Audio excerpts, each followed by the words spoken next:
ఇవాళ చర్చలో మనతో పాటు బీఆర్ఎస్ నాయకులు గోసుల శ్రీనివాస్ యాదవ్ గారు స్టూడియోలో ఉన్నారు. నమస్తే శ్రీనివాస్ గారు.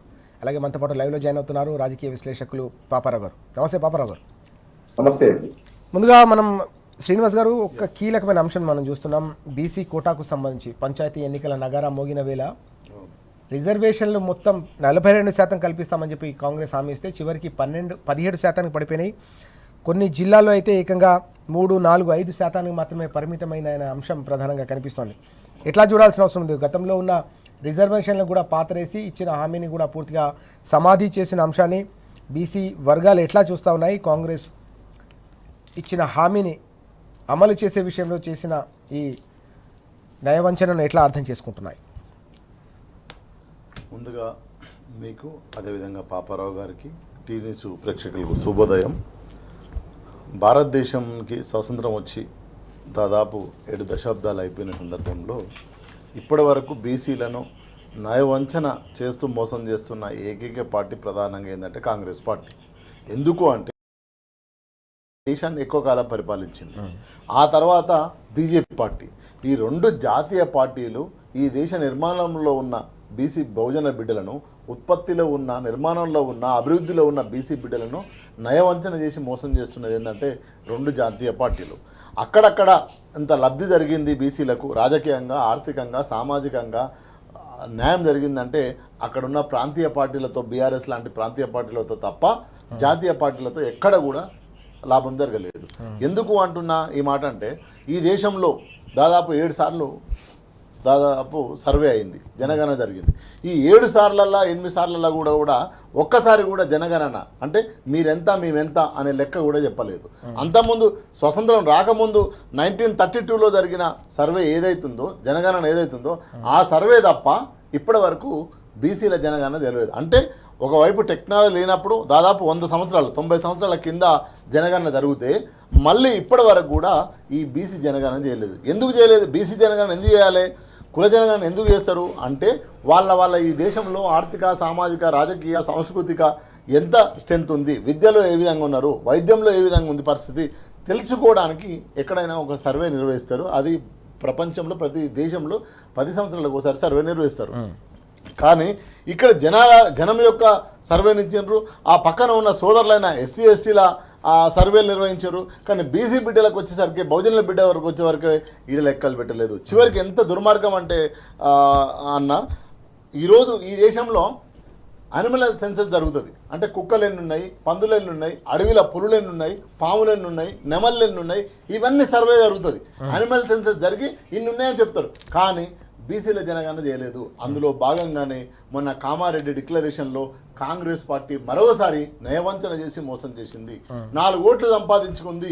ఈరోజు రిజర్వేషన్ చేస్తున్నామని మొత్తము ఒక సినిమా చూపించి 2 సంవత్సరాలలో ఈరోజు 17%. అంటే నేనేమంటున్నా, కనీసం ఎస్టీ సోదరులు, నేను ఇవాళ పొద్దున్నే మొత్తము డేటా తీసుకున్నాం, ఎస్టీ సోదరులకు వచ్చినన్ని కూడా రాలే. బీసీ మహిళ 969, బీసీ జనరల్ 1210, అంత మొత్తం కలిపితే నీకు 2000 లేవు. కానీ ఎస్టీ సోదరులు, మేము కోపంతో అంటలేము, వాళ్ళకి లెక్కలు చెప్తే 1464 ఎస్సీ మహిళలు, ఎస్సీ జనరల్లోనేమో 1737 ఎస్టీ జనరల్. అంటే 2 కలిపితే ఆల్మోస్ట్ 3000 వరకు పోతుంది. కానీ బీసీలకు వచ్చింది ఎంత? 2000 కూడా లేవు. జనాభాలో ఎంత? దాదాపుగా 60%, 70% అంట. అంటే నువ్వు మమ్మల్ని లెక్క పెట్టబోతే మా అధికారాన్ని నువ్వు గుంజుకుంటున్నావు స్పష్టంగా. ఈరోజు ఈ కామారెడ్డి డిక్లరేషన్ కాంచి చూడండి మీరు, మొన్న ఒక బీఆర్ఎస్ పార్టీ ఒక పీపీటీ కూడా ప్రజెంటేషన్ చేసింది కేటీఆర్ గారి, హరీష్ రావు గారి ఆధ్వర్యంలో స్పష్టంగా. ఏమని? దశల వారీగా ఎట్లా వంచుకుంటూ వచ్చినవి 2 సంవత్సరాలు అంటే బీసీలను మోసం చేసి రిజర్వేషన్లు కాకుండా ఓన్లీ సర్పంచ్ ఎలక్షన్లు పెట్టి ఈరోజు బీసీలకు ఎట్లాంటి రిజర్వేషన్లు లేకుండా వేసింది. అది ఒక్కటే కాదు బీసీలకు మోసం, రిజర్వేషన్లు ఏమో ఒకవైపు కాలయాపన చేస్తూ ఢిల్లీ పంపించారు. ఢిల్లీలో ఉంది ఎవరు? స్పష్టంగా ఢిల్లీలో ఎవరు ఉంది? బీజేపీ పార్టీ 8 మంది ఎంపీలు ఎన్నడన్నా ఒక్క లెటర్ అన్నా ఇచ్చిండ్రా? ఎక్కడ? ప్రధానమంత్రికి రాహుల్ గాంధీ అపోజిషన్ లీడర్ కదా, ఎవరు ఇప్పుడు 10% రిజర్వేషన్ ఇచ్చి ఈడబ్ల్యూసీ ఎవరిని అడిగినారు? ఎక్కడ చర్చ జరిగింది? ఏడ చర్చ జరగలేదు. రాత్రికి అనుకున్నారు, రాత్రికి రాహుల్ గాంధీ అండ్ ప్రధానమంత్రి మోడీ మాట్లాడుకున్నారు, ఇచ్చేసిండ్రు. కానీ బీసీల మా లెక్కలు చెప్పమన్నందుకు ఇద్దరు నాయకులు, ఒక ఆయన సభానాయకుడు, ఇంకో ఆయన సభా ప్రతిపక్ష నాయకుడు. ఈ సభా ప్రతిపక్ష నాయకుడు, సభానాయకుడు 5 నిమిషాలు మాట్లాడుకుని ఒక కప్ ఆఫ్ కాఫీ తాగితే ఈరోజు బిల్లు అయిపోయేది కదా. మేమేమంటున్నాం, రిజర్వేషన్లు ఏమి ఇస్తామని సెకండరీ ఇష్యూ. మమ్మల్ని కనీసము మా లెక్క చెప్పమని అడుగుతున్నాం. మేము ఎంత ఉన్నాము, మా భాగం ఎంత, మా వాటా ఎంత, ఇస్తావా ఇవ్వనేది సెకండరీ, రెండో పంచాది. కానీ పార్లమెంటులో ఎట్లాంటి చర్చ పెట్టకుండా కాంగ్రెస్ సిగ్గు లేకుండా ఒక ముఖ్యమంత్రి పోయి జంతర్ మంతర్ దగ్గర ధర్నా చేస్తారు. ధర్నా చేస్తే అవుతారా అండి? తెలంగాణ బిల్లును ఎట్లా పాస్ చేసినావో తెలియదా? తెలంగాణ బిల్లు ఎట్లా పోయిందో తెలియదా?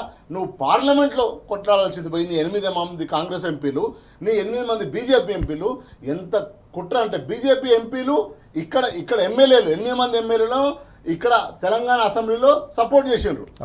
అదే ఢిల్లీ పోయినాక 8 మంది ఎంపీలు మోసం చేసిండ్రు. ఈ 8 మంది ఎంపీలు ఈ తెలంగాణ వేసి గెలిపిస్తే పార్లమెంట్లో పల్లెత్తు మాట కూడా మాట్లాడకుండా ఈరోజు నవవంచన మోసం చేసిన పార్టీలు 2 జాతీయ పార్టీలు, ప్రధానంగా A1 కాంగ్రెస్, A2 బీజేపీ. ఇప్పుడు ఏమన్నారు, రిజర్వేషన్లు అయిపోయినాయి, ఇక కాదు కోర్టు పరిధిలో ఉంది. కోర్టు ఎవరండి? ఈజ్ హౌస్ ఈజ్ అల్టిమేట్ ఈ దేశంలో, assembly is ultimate, parliament is ultimate. పార్లమెంట్లో బిల్ పెడితే కనీసము ప్రైవేట్ బిల్ అని ఎందుకు పెట్టలేదు? రాహుల్ గాంధీ ఏ రోజైనా ఒక్క రోజైనా పార్లమెంట్లో మాట్లాడిండా? బీసీల గురించి మాట్లాడిండా? నేను ప్రైవేట్ బిల్లు పెడతాను 100 మంది ఎంపీలతో అన్నాడా? అనలేదు. అంటే స్పష్టంగా ఏమర్థమవుతుంది ఇక్కడ, కాంగ్రెస్ పార్టీ స్పష్టంగా బీసీలను మోసం చేసిందని స్పష్టంగా తెలుస్తుంది. ఇంకొక ఇంపార్టెంట్ విషయం అన్నా, ఈ టీ న్యూస్ ఛానల్ ద్వారా మేధావులు అర్థం చేసుకోవాలి. ఎంత సిగ్గుసేట అంటానా, సిడబ్ల్యూసి తీర్మానం చేసిండ్రన్నా. ఏమని తెలుసా, మేము తెలంగాణ ప్రదేశ్ కాంగ్రెస్ పార్టీ, తెలంగాణ ప్రభుత్వము సిడబ్ల్యూసి 42% రిజర్వేషన్ అమలు చేస్తున్నందుకు మేము రేవంత్ రెడ్డి ముఖ్యమంత్రిని అభినందిస్తున్నామని వాళ్ళు తీర్మానం చేసుకున్నారు. ఎంత మోసం అన్నా. సిడబ్ల్యూసి అంటే గౌరవం ఉండేది ఇర్రెస్పెక్ట్ ఆఫ్ పార్టీ. కానీ ఈరోజు ఏమైందన్నా, సిడబ్ల్యూసిని కూడా మోసం చేసిండు రాహుల్ గాంధీ. సిడబ్ల్యూసి కూడా ఈరోజు ఈ బీసీ ప్రజలను మోసం చేసిందని అర్థమవుతుంది. ఇది న్యాయంగా జరగాల్సిన ఒక రిజర్వేషన్ అన్యాయంగా ఈరోజు 17%.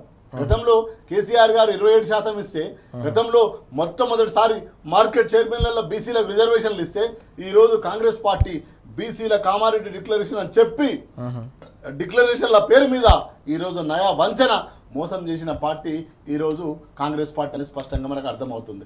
కాబట్టి ఇదంతా తెలంగాణ సమాజం అబ్జర్వ్ చేస్తుంది, ఆలోచిస్తుంది, గుర్తిస్తుంది. ఏదో ఒక సమయంలో మీకు ఈ ప్రజా కోర్టులో, రేపు జరగబోయే పంచాయతీ ప్రజా కోర్టులో మీకు శిక్ష తప్పకుండా పడుతుంది. ప్రజలు నయవంచన చేసినావు, నువ్వు మా రిజర్వేషన్ ఇయ్యలేదు, నువ్వేదో చిన్న పార్టీ కాదు, ఏదో ప్రాంతీయ పార్టీ కాదు, కాంగ్రెస్ పార్టీ దేశంలో ఉన్న పార్టీ. నువ్వు అపోజిషన్ నాయకుడు, సభా ప్రతిపక్ష నాయకుడు రాహుల్ గాంధీ, నువ్వు మాట్లాడలేదు అనేది తెలంగాణ సమాజం అర్థం చేసుకుంటుంది. తప్పకుండా ప్రజా కోర్టులో కాంగ్రెస్ పార్టీకి బుద్ధి చెప్తుంది, తెలంగాణ సమాజం చూస్తున్నది. రైట్ మనం చూస్తా ఉన్నాం. గోసుల శ్రీనివాస్ గారు తీవ్ర ఆగ్రహం వ్యక్తం చేస్తున్న అంశం కనిపిస్తూ ఉంది.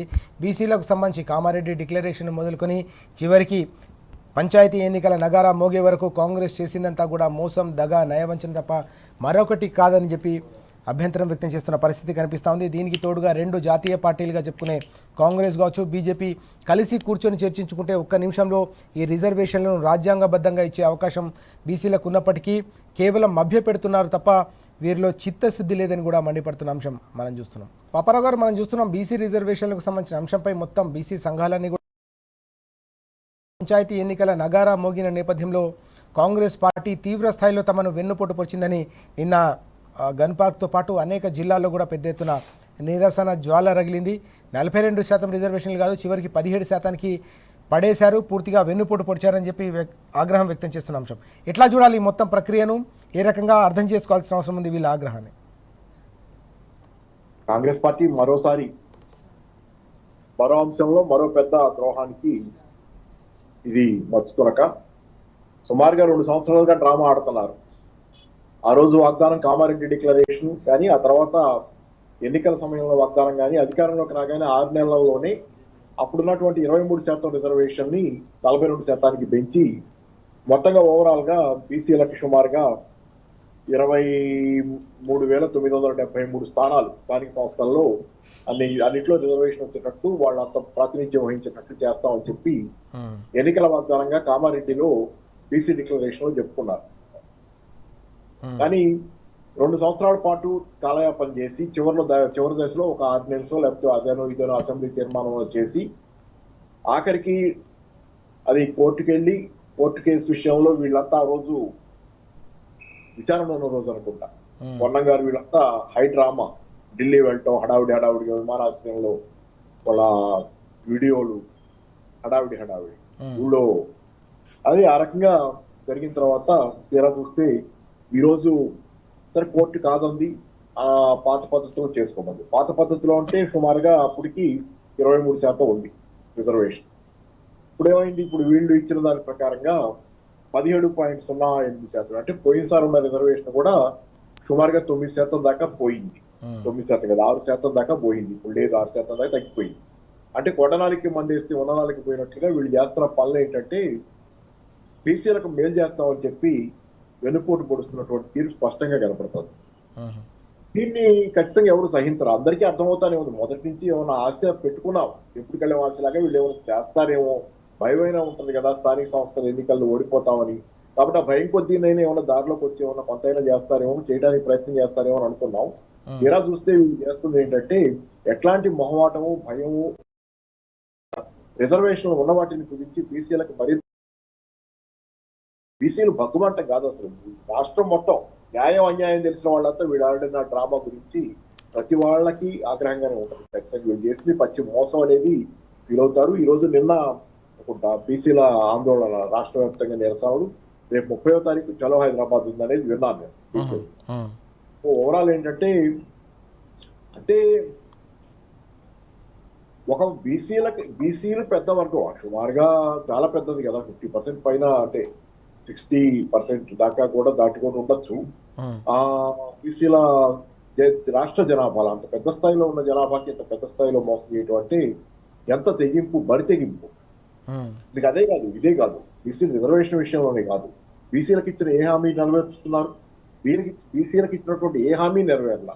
బడ్జెట్ లో సంవత్సరానికి 20,000 కోట్ల రూపాయలు బీసీలకు పెడతా ఉన్నారు. ఈ బడ్జెట్ లో పెట్టిందంటే ఇప్పుడు నడుస్తున్న బడ్జెట్ లో 8,000 కోట్లు కేటాయించారు. ఎంత ఖర్చు పెడతారో తెలియదు వాస్తవానికి. ఎందుకంటే లాస్ట్ టైం కూడా బడ్జెట్ లో 70,000 కోట్ల పైన కోత పడింది. వాళ్ళు వేసిన అంచనాల కంటే కూడా ఖర్చు పెట్టడం తగ్గింది, తక్కువ ఖర్చు పెట్టారు. ఏంటంటే ఈ రోజు అన్ని వర్గాల్ని దగా చేస్తున్నారు, బహిరంగంగా దగా చేస్తున్నారు. అలాగే బీసీలను కూడా ఈ రోజు దారుణాతి దారుణంగా లెట్ డౌన్, భయం. మరి బీసీ సామాజిక వర్గాలు ఇవాళైనా ఖచ్చితంగా ఆలోచించాల్సిన తరం ఇది. ఆ పోరాటంలో దిగారు కాబట్టి ఈ పోరాటాన్ని ఇప్పుడు జాతీయ పార్టీల పరంగా ఇది ఇట్లాగే నడుస్తుంది. ఎందుకంటే కాంగ్రెస్ బీజేపీ ఇద్దరు డ్రామా ఆడుతున్నారు తప్పితే ఎవరికి బీసీలు చేయాలనేది లేదనేది మనకి ఓవరాల్ గా కనపడుతున్నటువంటి వాస్తవమే.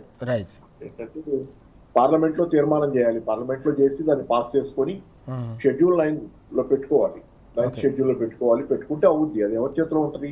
బీజేపీ ఎంపీలు కానీ స్థానికంగా 8 మందిని, సగం మంది వాళ్ళు గెలిచారు ఇక్కడ సుమారుగా. గెలిస్తే వాళ్ళు అక్కడికి పోయి ఏం చేస్తున్నారు, గల్లీలోనేమో నాటకం ఆడతారు, ఢిల్లీ పోతేనేమో బోటకం అవుతుంది. కానీ ఏంటంటే సరే ఇంకా దీన్ని అందరూ చూస్తున్నారు కదా కళ్ళ, దీని గురించి ప్రత్యేకమైనటువంటి వివరణ విశ్లేషణ కూడా అక్కర్లేదేమో, అందరికీ అర్థమైంది. ఈ రోజు దీన్ని దాపరికం లేదు, కనపడతానే ఉంది స్పష్టంగా. దగా పడ్డది తీరు, దగా చేసిన తీరు అన్ని స్పష్టంగా కనపడుతున్నాయి. కాబట్టి సరే కాంగ్రెస్ లో బీసీ నాయకులు కూడా ఆలోచించుకోవాలి. ఎందుకంటే ఎట్లా మోసం చేయటం అనేది చేస్తే వాళ్ళకి మాత్రం ఏం భవిష్యత్తు ఉంటుంది. చాలా కీలకమైన అంశం మనం చూస్తున్నాం. పాపారావు గారు కూడా చెప్తా ఉన్నారు, ఇప్పటికే ఇచ్చిన హామీని పూర్తిగా పాతరేశారు, ప్రజలు గమనిస్తూ ఉన్నారు. ఎన్నికల సందర్భంలో రకరకాల డిక్లరేషన్లు, గ్యారంటీలు, 420 హామీలు ఇచ్చారు. ఏ రకంగా వాటి విషయంలో మోసం చేశారో అదే రకంగా బీసీ డిక్లరేషన్ కావచ్చు, 42% రిజర్వేషన్ల హామీని కూడా పూర్తిగా తుంగలో తొక్కి కేవలం 17% మాత్రమే పరిమితం చేయడం అనేది అత్యంత దారుణం. తప్పకుండా దీనికి ప్రజాక్షేత్రంలోనే సమాధానం చెబుతారు ప్రజలని చెప్పి స్పష్టం చేస్తున్న అంశం కూడా మనకు కనిపిస్తూ ఉంది. ఇక్కడ శ్రీనివాస్ గారు మరొక కీలకమైన అంశం మనం చూసాం. ఇటీవల బీఆర్ఎస్ వర్కింగ్ ప్రెసిడెంట్ కేటీఆర్ గారు వెలుగులోకి తీసుకొచ్చిన హైదరాబాద్ పారిశ్రామిక భూ కుంభకోణానికి సంబంధించిన వ్యవహారం. నిన్న జిహెచ్ఎంసీ కౌన్సిల్ సమావేశాన్ని కూడా నిన్న పూర్తి పెద్ద ఎత్తున కార్పొరేటర్లు హైదరాబాద్ నగర పరిధిలోని ఎమ్మెల్యేలంతా కూడా నిరసనలు హోరెత్తించిన సందర్భం మనకు కనిపించింది. మొత్తం పారిశ్రామిక రంగాన్ని సత్యనాశ చేస్తూ ఉన్నారు. హైదరాబాద్లో విలువైన భూములను కాజేస్తూ ఉన్నారు. అలాగే కొత్త పరిశ్రమలు లేవు, పాత పరిశ్రమలన్నీ కూడా తరలిపోతున్న పరిస్థితి. ఎట్లా చూడాల్సిన అవసరం కనిపిస్తుంది ఓవరాల్గా ఈ ఇష్యూని మనం? వాళ్ళు ఎన్నికల మేనిఫెస్టోలో ఎన్నికల హామీలలో వాళ్ళు 6 గ్యారంటీలు 13 అందులో 420 హామీలు ఇచ్చినప్పుడు ఒక ఇలాంటి సీరియస్ జర్నలిస్టు దాదాపు 3 దశాబ్దాల నుంచి పనిచేస్తున్న ఒక జర్నలిస్టు ఇదే రేవంత్ రెడ్డిని ఇదే బట్టి విక్రమార్క ఆర్థిక మంత్రి అప్పుడు ఆయన మామూలు నాయకుడే, ఆయన ఎమ్మెల్యే, ఆయన అడిగారు, సార్ మీరు ఇప్పుడు ఎట్లా మీరు దీన్ని ఈ పథకాలను అమలు చేస్తారు, మరి చాలా బడ్జెట్ కావాలి కదా, తులం బంగారం అంటారు, ఇదంతా అయ్యే పని పోయే పని సార్ అంటే వాళ్ళు ఏమన్నారంటే ఆ రోజు మేము ఆర్థిక అభివృద్ధి చేస్తాం, మేము ఇక్కడ నుంచి ఉత్పత్తిని సృష్టిస్తాం, అందులో డబ్బులు సంపాదిస్తాం, ఆ డబ్బులు సంపాదించి ప్రజలకు పంచుతాం మేము అని ఆర్థిక మంత్రి ఇప్పుడున్న బట్టి విక్రమార్క గారు మాట్లాడారు. అదేవిధంగా అలాంటి ప్రశ్న మళ్ళా ఈ మన ముఖ్యమంత్రి రేవంత్ రెడ్డి గారు అడిగితే నేను 6 నెలలు కడుపు కట్టుకుంటే అంటే నోరు కడుపు 2 కట్టుకుంటే మొత్తం పథకాలన్నీ అమలు చేస్తా అని ఆయనే మాట్లాడిండు. తర్వాత ఒక 6 నెలలకు నన్ను దొంగ లెక్క చూస్తుండ్రు, ఎక్కడికైనా పోతే చెప్పులు ఎత్తుకపోతాడు దొంగ వచ్చిండు వీడు అన్నట్టు చూస్తుండని ఆయనే మాట్లాడిండు. అంటే నేను ఎందుకు చెప్తున్నా అంటే ఈ మాటలు తర్వాత నేను లంక బిందెలు ఉంటాయి అనుకొని వచ్చిన సెక్రటరీట్లా లంక బిందెలు లేవు, కాలి బిందెలు కూడా లేవు అని ఆయనే మాట్లాడిన. అంటే ఎందుకు చెప్తున్నా అంటే ఇక్కడ ఏ సమాజంలోనైనా, ఏ ఇంట్లోనైనా, ఏ ఊర్లోనైనా నువ్వు ఉత్పత్తి చేసి సంపదను సృష్టించి ఆ సంపదతోని సంక్షేమ పథకాలు పెట్టాలి, ఆ సంక్షేమ పథకాలకు అమలు చేయాలి. కానీ నువ్వేం చేస్తున్నావు, ఇప్పుడు అప్పనంగా ఇక్కడ ఉన్న బంగారం లాంటి భూములను అమ్మే ప్రయత్నం చేస్తున్నావు. ఎట్లా అమ్ముతున్నావు? నీకు 70%, 30% నువ్వు గవర్నమెంట్ కట్టు, 70% నాకు వెనకాల వచ్చి బ్యాగ్ అని అమ్మే ఆలోచనలో స్పష్టంగా కనిపిస్తుంది. అదే విధంగా ముందుకు పోతారు. ఎందుకంటే గతంలో ఏదైతే హెచ్యు ఏదైతే హైదరాబాద్ సెంట్రల్ భూములు అమ్ముతారంటే గచ్చిబౌలి భూములు అమ్ముతారంటే ఇక్కడ బిడ్డలు కాదు, ఈ ప్రాంతంలో పుట్టిన బిడ్డలు కాదు, కానీ ఈ యూనివర్సిటీ ఉండాలి, రేపు మా తమ్ముళ్ళు వస్తారు, మా చెల్లెళ్ళు వస్తారని ఆ రోజు పోరాటం చేసి సుప్రీంకోర్టు వరకు పోయి కొట్లాడి కూడా ఆ రోజు భూములు అమ్మకుండా చేసిండ్రు. అంటే అక్కడ కూడా భూములు అమ్మే ప్రయత్నం చేశారు. అంటే ఇక్కడ రేవంత్ రెడ్డికి స్పష్టంగా ఎట్లాంటి ఆర్థిక అనుభవం లేకుండా అమలు కాని హామీలు ఇచ్చి అధికారంలోకి వచ్చి ఈరోజు ఈ రాష్ట్రంలో గత 10 ఏళ్ళు బీఆర్ఎస్ ప్రభుత్వము ఈ లంగ్ స్పేస్ కోసము అభివృద్ధి కోసము భూములను ఆపితే ఈ భూములు కొనే ప్రయత్నం ఈరోజు కాంగ్రెస్ పార్టీ చేస్తుందని మనకు స్పష్టంగా అర్థమవుతుంది. అందులో భాగంగానే ఈరోజు ఒక పథకం, ఒక స్కీమ్ తీసుకొచ్చి ఆ స్కీమ్ ద్వారా నాకు ఎకరం ఉంటే అది 100 కోట్లకు పోతే నాకు 30 కోట్లు కట్టు, నువ్వు 70 కోట్లు వచ్చి ఇంటికాడ ఇచ్చిపో. ఇది అంటే ఈరోజు అప్పనంగా 5 లక్షల కోట్ల ఒక భూ స్కామ్ చేయబోతుంది. 292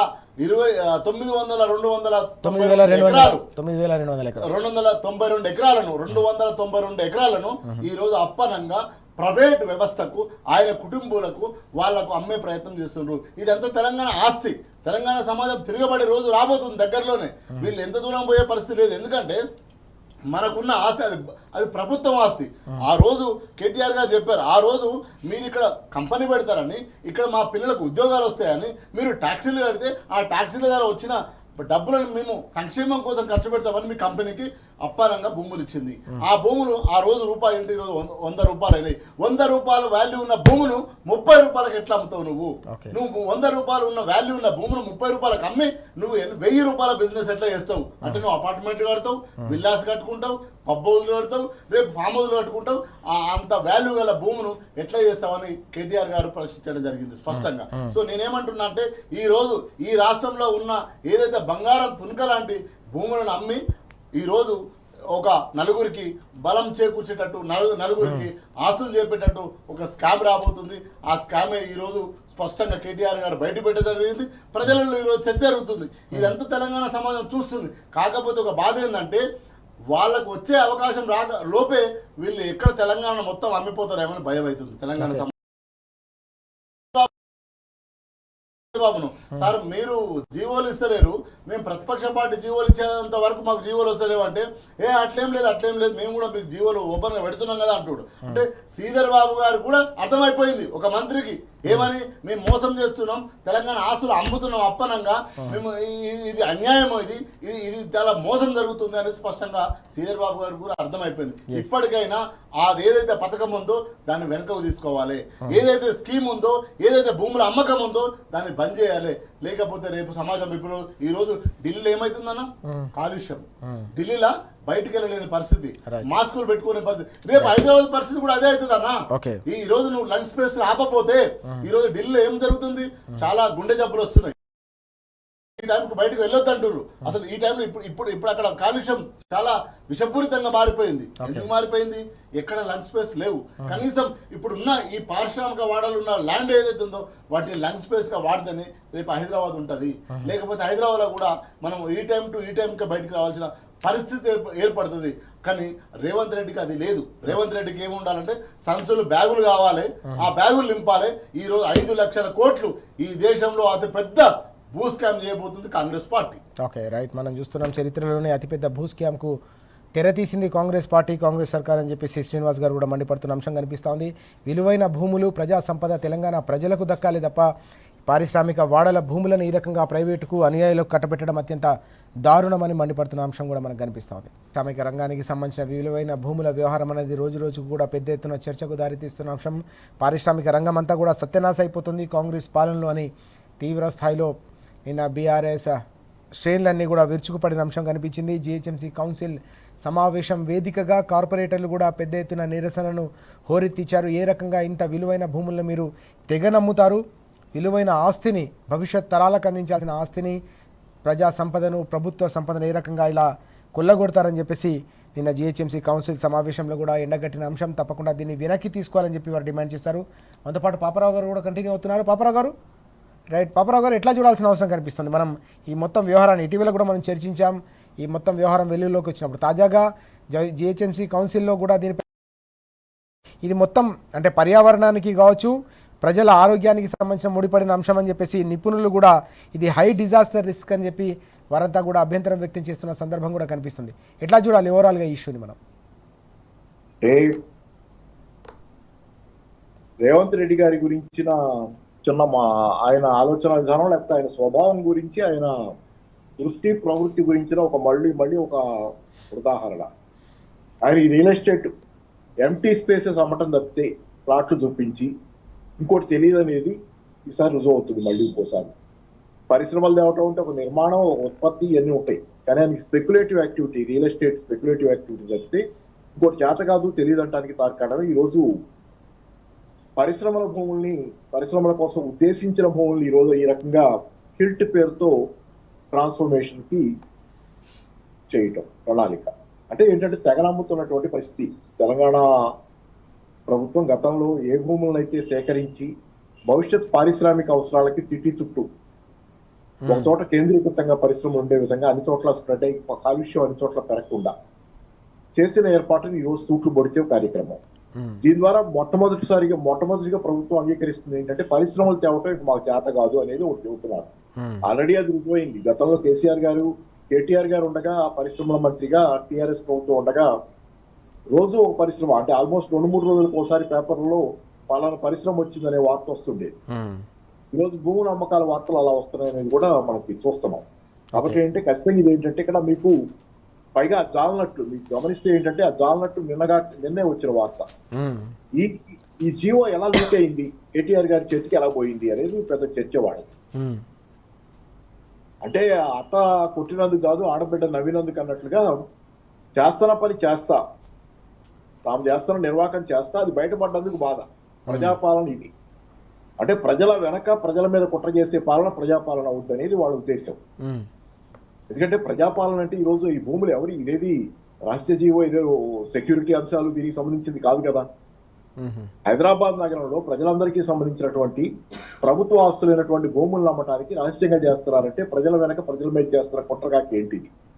ఆ జీవో బయటపడ్డందుకు ఎవరి మీద యాక్షన్ తీసుకోవాలని దాని మీద ఇంటెలిజెన్స్ వాళ్ళని పెట్టి కనుక్కుంటున్నారు వివరాలు అనేది వార్త వచ్చింది పేపర్లో. ఎట్లా లీక్ అయింది అనేది. అంటే ఎట్లా ఉంది స్వభావం? ఇది అసలు ప్రజల్లో చర్చ పెట్టి తర్వాత చేయాల్సిన పనులు ఒకవేళ చేస్తే కనుక చేయకూడదు. ఇట్లాంటివి చేసినా కానీ ఒక చర్చ జరగాలి. పలానా కారణాలతో ఇలా చేయొచ్చా లేదా అనేది ఒక చర్చ ఏమీ లేకుండా మహారహస్యంగా తెర వెనక జీవోలు ప్రిపేర్ చేసుకుని దాన్ని బయటపడ్డందుకు బాధపడటం అంటే దీన్ని ఈ ప్రభుత్వం ప్రజల మీద కుట్ర చేస్తుంది. ప్రజాపాలన పేరుతో ఈ రోజు ప్రజల మీద కుట్ర చేస్తున్న ప్రభుత్వం కూర్చొని ఉంది ఇక్కడ. తర్వాత రెండోది మీకు ఇవాళ శ్రీధర్ బాబు గారు ఐటీ మినిస్టర్, పరిశ్రమలకి దాదాపు ఆయనే మంత్రి. బహుశా ఆయన మంత్రివర్గం కూడా వైండ్ ఆఫ్ అయిపోతే ప్రైవేటైజ్ చేసేసుకుంటే పోతే అనే పరిస్థితి ఈ రోజు అట్లా వస్తుంది. ఎందుకంటే పారిశ్రామిక భూములన్నీ అమ్మేసి పరిశ్రమలకు ఏ స్థానం లేకుండా రియల్ ఎస్టేట్ యాక్టివిటీ తప్పితే ఇంకోటి లేకుండా చేసిన తర్వాత ఐటీ మినిస్టర్ లేకపోతే పరిశ్రమ మంత్రి అవసరం ఏమో తెలంగాణకి. అది లేకుండా వైండప్ అంటే ఆయన మంత్రివర్గాన్ని కూడా అమ్మకానికి పెట్టారు ఈ రోజు. ఆయన చాప కిందకి పూర్తిగా నీరు వచ్చేస్తే ఆయన కూడా అవాక్కైపోయే పరిస్థితి ఉందేమో. ఆయన మరి ప్రకటన చేసినప్పుడు కూడా ఆ మంత్రి లేరనేది ప్రెస్ మీట్ లో అనుకుంటా లేరనేది నేను విన్నాను, నాకు తెలియదు.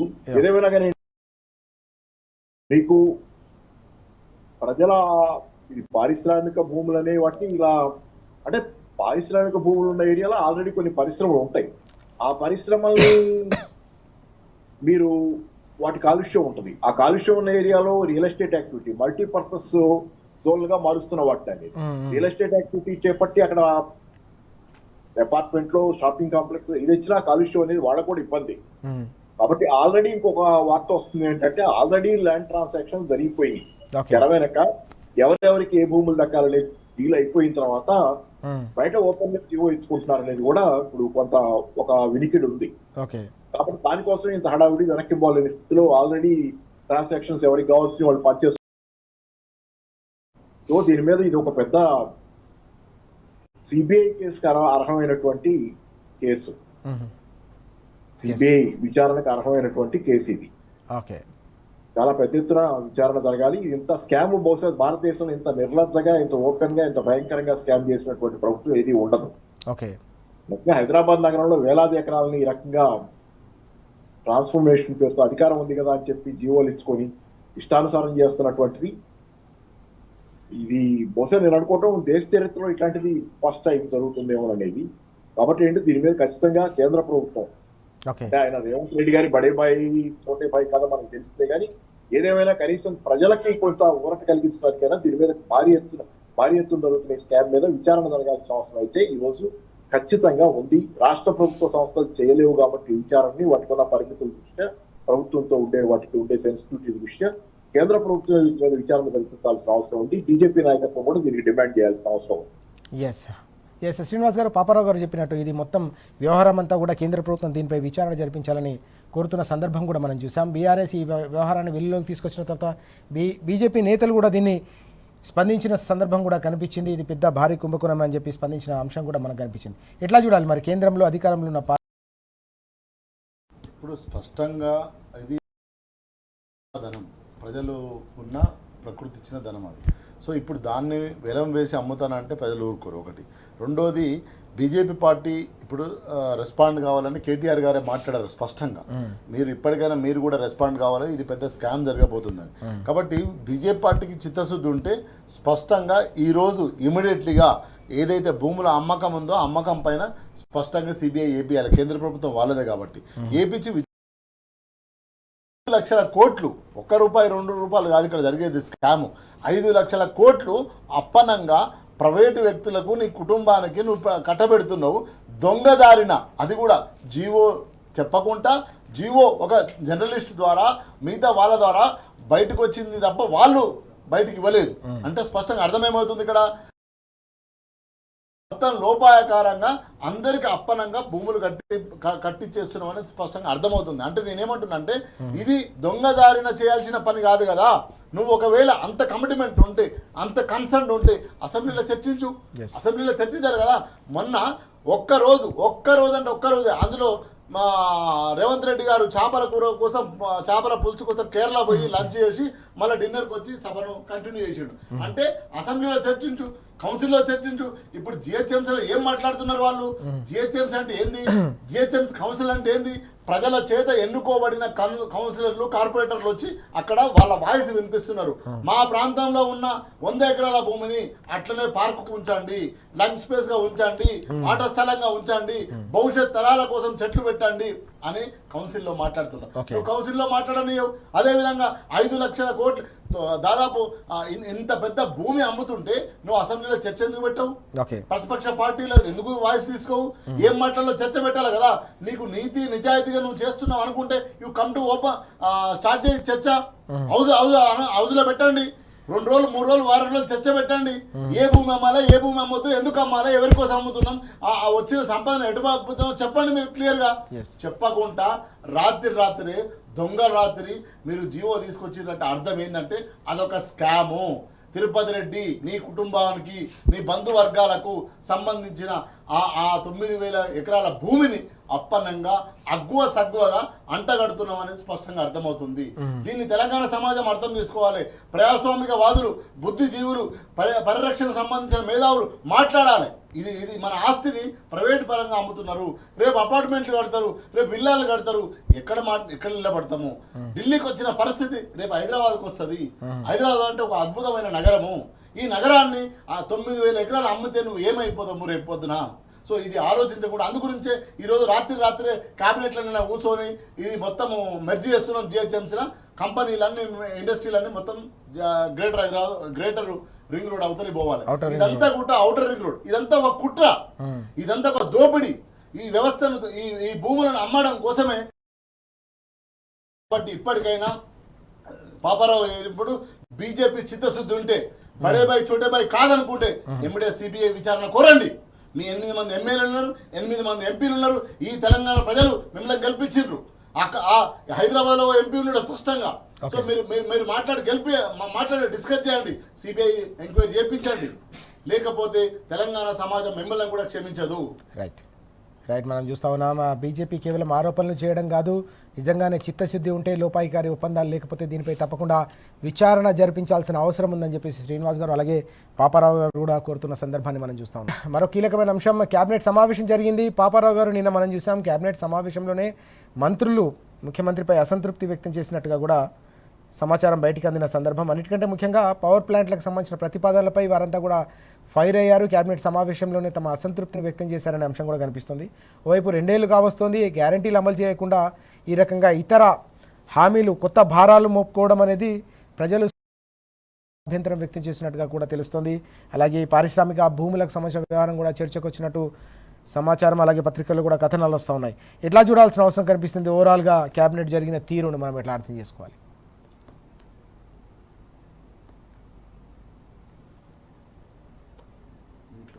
పాపారావు గారు ఒకసారి అన్మ్యూట్ చేసి మాట్లాడండి ప్లీజ్. మామూలుగా కాంగ్రెస్ ని స్కామ్లెస్ అంటారు. అంటే స్కాములు ఉంటాయి, కాంగ్రెస్ పార్టీ ఉంటాయి అనేది అన్నా హజారే ఉద్యమం దగ్గర నుంచి కూడా, అంతకు ముందు నుంచి అందరికీ తెలిసిందే. అన్నా హజారే ఉద్యమంతో హైలైట్ అయ్యే కాంగ్రెస్ పార్టీ దెబ్బతింది ఆ రోజు. ఈ రోజు కూడా కాంగ్రెస్ ఉన్న తోట స్కామ్లు ఉంటాయి అనేది చాలా మంది ఫీల్ అయ్యే విషయమే. కానీ దానికి కూడా ఏంటంటే ఒక ఆగేది ఎక్కడో చోట పరిమితి. అంటే భయంకరంగా ఉండేది, మిగతా పార్టీల్లో కంటే ఎక్కువ స్కామ్లు ఉండేవి, కానీ చోట ఆగేది. మామూలుగా స్వతహాగా సాంప్రదాయకంగా కాంగ్రెస్ వాదులు వేరు, ఇప్పుడు రేవంత్ రెడ్డి గారి తీరు వేరు. రేవంత్ రెడ్డి గారు అకస్మాత్తుగా పారాచూట్ లాగా వచ్చి కాంగ్రెస్ పార్టీలో దిగినటువంటి రియల్ ఎస్టేట్ మనిషి. ఆయన ఆలోచనలు అసలు ఏంటంటే స్పెక్యులేటివ్ మనీ, రాత్రికి రాత్రి ఈజీ మనీ వ్యవహారాలు లాంటివి, ఆలోచనలు అలాంటివి అనేది. అలాంటి వ్యవహారాలు ఉండే రేవంత్ రెడ్డిని భరించడం కాంగ్రెస్ పార్టీకి కూడా, స్కాములు ఉండే కాంగ్రెస్ పార్టీ, స్వతహాగా సహజంగా స్కాములు ఉండే కాంగ్రెస్ పార్టీ కూడా కష్టం అవుతుంది. ఎందుకంటే నిన్న చూసిన వార్త ప్రకారం నిన్న మొన్న దక్షిణ తెలంగాణ మంత్రులు కూడా చాలా మంది తీవ్రంగా వ్యతిరేకించారు ఈ ధోరణి, ఈ పారిశ్రామిక దీని కన్వర్షన్ ట్రాన్స్ఫర్మేషన్ జీవో అని వీటిని వ్యతిరేకిస్తున్నారు. ఎవరైనా వ్యతిరేకిస్తారు. సహజంగా ఏంటంటే దేని ప్రధానికి ఒక పరిమితి ఉంటుంది. ఇప్పుడు దాంతో హైదరాబాద్ నగరం ఏం కావాలి? ఇప్పుడు ఈ 9,000 ఎకరాలు అన్నారు, సరే ఇప్పుడు 4,000 ఎకరాల వరకు ఏదో చెప్తున్నారు. మళ్ళీ ఇవన్నీ కనుక హైదరాబాద్ నగరంలో ఆ రకంగా అపార్ట్మెంట్ గా ఇట్లా మారిపోయేది, పారిశ్రామిక అవసరాలకు భూమి లేకుండా పోయే పరిస్థితి వస్తే ఈ హైదరాబాద్ తెలంగాణ భవిష్యత్తు ఏం కావాలి? కాబట్టి ఖచ్చితంగా ప్రధానికి ఒక పరిమితి ఉంటుంది అనేది ఎవరికైనా జనరల్ ఎంత ఇచ్చేసే వాళ్ళైనా కానీ ఎక్కడో చోట తెలియకుండానే వాళ్ళకి ఒక బ్రేక్ పడుతుంది, వాళ్ళే ఆలోచించుకుంటారు ఇట్లా కాదేమోనని. కానీ కాబట్టి ఖచ్చితంగా ఏంటంటే కాంగ్రెస్ పార్టీలో ఇది ఒక రకమైనటువంటి ఇది ముదిరి చిలికి గాలివాన్ అయినట్లు కాంగ్రెస్ పార్టీలో ఒక పెద్ద సంక్షోభంగా మారినా ఆశ్చర్యం లేదు. ఆల్రెడీ చాలా మంది డిస్గ్రాంటిల్డ్ వాయిసెస్ వినపడతానే ఉన్నాయి, బయట మాట్లాడుతున్నది లేకపోయినా ఏ కారణం చేతైనా చాలా సందర్భాల్లో చాలా వార్తలు వస్తున్నాయి. కానీ రేవంత్ రెడ్డి గారి ధోరణి మారలా. అంతకంతకు మించి ఒకదాన్ని మించి ఒకదాన్ని పనులు ఇట్లాంటి పనులు చేసుకుంటా పోతున్నారు. గతంలో కంటే కూడా బరితెగించినటువంటి తీరు కనపడుతుంది. కాబట్టి కాంగ్రెస్ పార్టీలో స్పష్టంగా కాంగ్రెస్ పార్టీకి భవిష్యత్తు లేదు. ఈ చేసిన పనుల దృష్ట్యా రేవంత్ రెడ్డి గారు చేసిన పనులు 6 గ్యారంటీల్ని అటకెక్కించడం, లేకపోతే ఇతరత్ర అనేక రకాలుగా ప్రజలు ఇబ్బంది పెట్టడం దృష్ట్యా కాంగ్రెస్ పార్టీకి మరో 20 ఏళ్లు ఖచ్చితంగా భవిష్యత్తు లేదు తెలంగాణలో. దాని వైపు కూడా ఎవరు చూడాలని మనం అందరికీ అనుకుంటుంది. ఎప్పుడు ప్రజలు అనుకుంటుంది, మనం అనుకుంటుంది. కానీ ఇప్పుడు కాంగ్రెస్ లో ఉన్నటువంటి వాళ్ళకు కూడా, కాంగ్రెస్ పార్టీలో ఉన్న మంత్రులు వాళ్ళకు కూడా ఇది చురుకు తగిలి అర్థమయ్యే పరిస్థితి వచ్చినటువంటి పరిస్థితి కనపడుతుంది. కాబట్టి వాళ్ళు ఇట్లా కాదేమో, దీంతో శాశ్వతంగా కాంగ్రెస్ పార్టీ మన భవిష్యత్తులో కూడా సమాధి అయిపోతాయనే భయం ఈ రోజు వాళ్ళకు కూడా ఏర్పడటం సహజం. అది పరిమితి అనే దగ్గర. కాబట్టి అంటే ఖచ్చితంగా కాంగ్రెస్ మీద ముసలం. రేవంత్ రెడ్డి గారు ఇదే తీరులో ముందుకు పోవాలంటే మరి ఖచ్చితంగా కాంగ్రెస్ పార్టీలో ఆయన అంతర్గతంగానే పెద్ద పోరాటాన్ని ఎదుర్కోవాల్సి వస్తుంది. బయట నుంచి విచారణలు కాసేపు పక్కన పెట్టి పెద్ద పోరాటాన్ని ఎదుర్కోవాల్సింది. రెండోది ఏంటంటే ఇక్కడ మీరు వచ్చిన ఇందాక చెప్పింది నేను వార్త ఏంటంటే ఆల్రెడీ ఈ భూములు వాళ్ళకి వీళ్ళకని కట్టబెట్టేశారు, ఇప్పుడు అఫీషియల్ గా దాన్ని శాంక్షన్ చేసుకోవడం మిగిలింది అనేది వార్తలు ఉన్నాయి. కాబట్టి మరి రేవంత్ రెడ్డి గారు ముందుకెళ్లాలా వెనక్కి ఆల్రెడీ దీనికోసం ఏదైనా క్లిప్లోక వ్యవహారాలు తెర వెనక జరిగిపోయి దాన్ని అఫీషియేట్ చేయడం మాత్రమే మిగిలి ఉంటే కనుక వెనక్కి వెళ్ళడం కూడా రేవంత్ రెడ్డి గారికి కష్టమే. కాబట్టి ఆయన ఏకాటంలో ఖచ్చితంగా పడినటువంటి పరిస్థితి. అందుకని ఆ కోపాన్ని ఎవరి మీద చూపించలేక లీకులు ఇచ్చారు, పత్రిక కేటీఆర్ చేతిలో జీవో ఎలా అవుతుంది ఏంటంటే ఇవన్నీ ఏంటంటే ఇందాకే చెప్పా కదా, ఆడలేక మధ్యరోడు లేకపోతే ఇంకోటి అని చెప్పి ఎవరి మీద పడి బాధపడటం తప్పితే లీకులు రాకపోతే రేపు పొద్దున జీవో వచ్చిన తర్వాత అందరు చూసేదే కదా కళ్ళారా. 2 రోజుల ముందు అప్రమత్తం చేసాం తెలంగాణ నడి. మామూలుగా మనం అంటాం కదా విజిల్ బ్లోయర్ అంటాం కదా, విజిల్ బ్లోయర్ పనే జరిగింది ఆ రోజు. విజిల్ బ్లోయర్ అప్రమత్తం చేయటం, తెలంగాణ ప్రజల్ని, తెలంగాణ హైదరాబాద్ వాసుల్ని అప్రమత్తం చేసిన స్థితి. తెలంగాణకు అన్యాయం జరుగుతుంది, మన పారిశ్రామిక అవసరాల కోసం ఉన్న భూమి అన్యాక్రాంతం కాబోతుంది, ఒక తీవ్రమైనటువంటి నేరం జరుగుతుంది ఇక్కడ అనేది ప్రజల్ని విజిల్ బ్లోయర్ లాగా ఎవరైనా లీక్ చేసి ఉంటే ఆ లీక్ చేసింది కానీ లేకపోతే కేటీఆర్ గారు చెప్తున్నారు ఒక పెద్ద విజిల్ బ్లోయర్ కార్యక్రమం. దానివల్ల ప్రజలకి ముందుగానే తెలియటం వల్ల ఇది కొంచెం బ్రేకులు పడేది, లేకపోతే చాలా దూరం పోయిన తర్వాత చేయగలిగింది ఏమి ఉండేది కాదన్నది నిజం. కాబట్టి ఇట్లాంటి దీనికి కూడా అంటే ప్రజాపాలనని పెద్ద పేరు పెట్టుకొని ఇది ప్రజాపాలన, ప్రజలకు ద్రోహం చేసే పాలన ప్రజాపాలన పేరు పెట్టుకుని నిర్వహిస్తున్న తీరు రేవంత్ రెడ్డి గారు చేస్తున్నారు. లేకపోతే ఇట్లాంటి విషయాలు దాయాల్సిన అవసరం ఉంది. నిజంగా మీరు జెన్యూన్ అయినప్పుడు అది కూడా ఇట్లాంటి ప్రజల అవసరాలు, హైదరాబాద్ లో ల్యాండ్ పబ్లిక్ ల్యాండ్, అది ప్రజలకు తెలియకుండా మీరు ప్రజల తోటను ఏదో చేయాలనుకోవటంలోనే మీ ఆలోచన ఏంటనేది తెలిసిపోతుంది. రైట్ మనం చూస్తా ఉన్నాం క్యాబినెట్లో మొత్తం మీద మంత్రుల మధ్య ప్రజలకు ఇచ్చిన హామీలను అమలు చేయకుండా పవర్ ప్లాంట్ల నిర్మాణం పేరిట కొత్త భారాలు మోపడం, పారిశ్రామిక వాడలకు సంబంధించిన విలువైన భూములను తెలంగాణ ప్రజలకు సంబంధించిన సంపదను ప్రైవేటు వ్యక్తులకు కట్టబెట్టాలనే ప్రయత్నాలు, దీనిపై పెద్ద ఎత్తున దుమారం రేగుతున్న ఈ తరుణంలో ఈ మొత్తం వ్యవహారం అంతా కూడా మంత్రులు పెద్ద ఎత్తున ఫైర్ అయినట్టుగా క్యాబినెట్లో రగడ జరిగినట్టుగా కూడా తెలుస్తుంది. ఇవన్నీ కూడా కాంగ్రెస్ అంటేనే గతంలో చరిత్ర చూస్తే ఇలాంటివి జరిగిన సందర్భాలు ఉన్నాయని చెప్పేసి పాపారావు కూడా చాలా స్పష్టంగా చెప్తున్న సందర్భం కూడా మనకు కనిపిస్తుంది. మొత్తం మీద ప్రజలైతే అన్ని గమనిస్తున్నారనే అంశం కూడా ఇక్కడ మనం చూస్తా ఉన్నాం. శ్రీనివాస్ గారు, మనం చూస్తున్నాం నిన్న జరిగిన క్యాబినెట్లో మంత్రులు పెద్ద ఎత్తున ఫైర్ అయినట్టుగా ఈరోజు వార్తలు వస్తూ ఉన్నాయి. క్యాబినెట్లో పెద్ద ఎత్తున రగడ జరిగింది. అనేక అంశాలకు సంబంధించి ఇటీవలి పారిశ్రామిక భూములకు సంబంధించిన వ్యవహారం కావచ్చు, పవర్ ప్లాంట్కు సంబంధించి కొత్తగా తెరపై తీసుకొస్తున్న ప్రతిపాదనలు, 6 గ్యారెంటీలు అమలు చేయకుండా ఈ కొత్త భారాలు మోపితే ప్రజలు సహించారని చెప్పేసి మంత్రులే హెచ్చరించినట్టుగా కూడా వార్తలు వస్తున్నాయి. ఎట్లా చూడాలి ఈ పరిణామాలు? జనరల్గా ఏంటంటే క్యాబినెట్లో కానీ అసెంబ్లీలో కానీ క్యాబినెట్లో ఎట్లాంటి డిస్కషన్ జరుగుతాయంటే ఆ ప్రజలకు తెలంగాణ సంబంధించిన ప్రజల కోసం, వాళ్ళ బడ్జెట్ కేటాయింపుల కోసం, అదేవిధంగా మిగతా ఎట్లా మనము ఈ పథకాలను అమలు చేస్తున్నామనే ఒక రివ్యూ మీటింగ్ లాగా కొత్త నిర్ణయాలు ఏమైనా ఉంటే తీసుకోవడం జరుగుతుంది. కానీ క్యాబినెట్లో ఏం జరిగింది, వాళ్ళు గుద్దుకున్నట్టు తనుకునేది తప్ప లొల్లు తప్ప ఇంకేం లేదు. అక్కడ ప్రజల పైన చర్చలు, ప్రజలకు సంబంధించిన పథకాలు ఎట్లా అమలు అవుతున్నాయి, ఎక్కడెక్కడ లూప్ హోల్స్ ఉన్నాయి, ఎక్కడెక్కడ గ్యాప్స్ ఉన్నాయి అనే దాని మీద చర్చ జరగలే. సో ఈరోజు పైసలే లేవు అంటున్నా, ఒకవైపు డబ్బులే లేవు, అప్పులే బుడతలేవు అంటున్న ముఖ్యమంత్రి గారు 14,275 వేల కోట్లతోని అండర్ గ్రౌండ్ ఎలక్ట్రికల్ సిటీ పెడతా అంటుండు. నీ దగ్గర పైసలు లేవని నువ్వు చెప్తున్నావు. అదేవిధంగా ఈ భూములు అమ్మే విషయంలో మాకు చెప్పలేదు, నీకు నువ్వే చేసుకుంటున్నావు అని ఒకవైపు చర్చ జరుగుతుంది. క్యాబినెట్లో జరిగిన డిస్కషన్స్ అంటే నేనేమంటున్నా, క్యాబినెట్లో ఒక సైంటిఫిక్గా ఒక ఒక ఒక ఒక ఒక ప్రజల కోసము ఒక చర్చ చేసి అక్కడి నుంచి రావాలి. కానీ ఇక్కడ ఏం జరుగుతుంది, నీకేమొస్తుంది నాకేమొస్తుంది జరుగుతున్నాయి తప్ప క్యాబినెట్లో ప్రజల పథకాల మీద ప్రజల సమస్యల మీద క్యాబినెట్లో చర్చ జరుగుతలేదు. కాబట్టి వీళ్ళు బడ్జెట్ లేదని ఒక దిక్కు అంటారు. ఇప్పుడు బీసీలు అంటారు, బీసీలకు 20,000 కోట్లు పెట్టినా అంటాడు. 20,000 కోట్లు 40,000 కోట్లు ఒక్క రూపాయి కూడా ఖర్చు పెట్టలేదు కదా నువ్వు బీసీలకు.